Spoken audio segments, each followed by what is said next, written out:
जनाब सदर, मैं आपकी तवज्जो इस तरफ चाहता हूँ आपके माध्यम से कि मैं वाहिद आदमी हूँ इस सदन में जिसमें वन मैन कमेटी आपके द्वारा बनाई गई सरकार के, और मैं उसमें पेश हुआ 123 प्रॉपर्टी में। जस्टिस आर्यन ने जो रिपोर्ट पेश की, आज तक वक्फ बोर्ड को नहीं बताया गया, चूंकि वो आपकी मंशा के खिलाफ थी और गवर्नमेंट की मंशा के मुताबिक नहीं थी।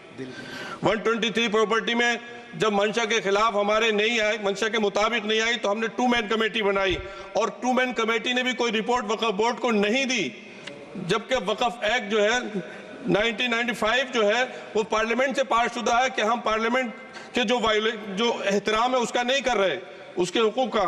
इसी तरह से सर सूबाई हुकूमतों को इख्तियार दिया गया। सर हिंदू एंडोमेंट में जो कर्नाटका और तमिलनाडु में है वहां कोई मुस्लिम नहीं हो सकता, और 26 में आर्टिकल 26 का वायोलेशन है। 4 धाम में ये लिखा हुआ वाज़े तौर पर कि सिर्फ हिंदू होगा। बिहार उड़ीसा में भी यही लिखा हुआ है।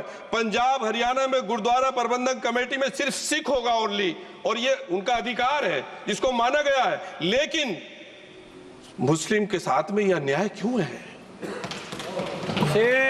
और सुन लीजिए सर मैं आपकी तवज्जो की चाहता हूं, दुनिया का सबसे पहला वक़्फ़ खाने काबा मक्के में है।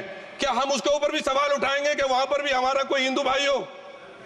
हम अपने वकार को, अपनी इज्जत को, अपने मुल्क की, अपने शान को, अपने संविधान को खुद अपने पैरों तले रौंद रहे हैं। और वक़्फ़ एक मुसलमानों का मजहबी अमल है, एक मजहबी फरीजा है। इससे उनको महरूम कॉन्स्टिट्यूशन के जरिए से भी कोई ताकत नहीं कर सकती।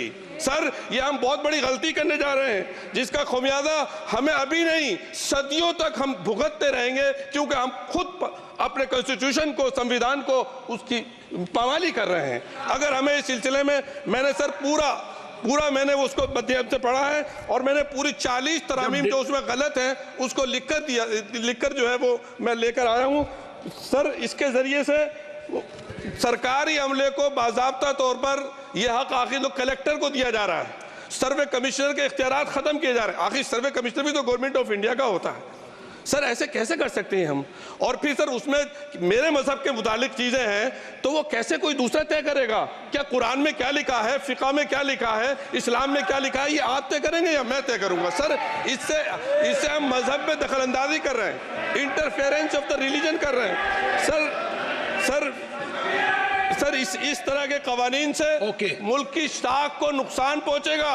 कॉन्स्टिट्यूशन की स्पिरिट हम खत्म कर देंगे, और अगर ये होगा तो कोई भी अकलियत, कोई भी माइनॉरिटी अपने आप को हिंदुस्तान में सेफ नहीं करेगी। पिछले दिनों सिखों के साथ भी ये हुआ, और कुछ ईसाई भाइयों के साथ भी इस तरह के वाकयात हुए हैं, जिसकी वजह से सब लोग अपने आप को असहाय महसूस कर रहे हैं। 10 साल से जो मुल्क में माइनॉरिटीज के साथ, उनके हुकूक के साथ, उनके रिलीजन फ्रीडम के साथ जो खिलवाड़ किया जा रहा है, उससे रूह कांप जाती है। और दिल ऐसा महसूस होता है कहीं ऐसा ना हो कि जनता इन हुकूक के लिए, कॉन्स्टिट्यूशन को बचाने के लिए दोबारा सड़कों पर आ जाएगी। सर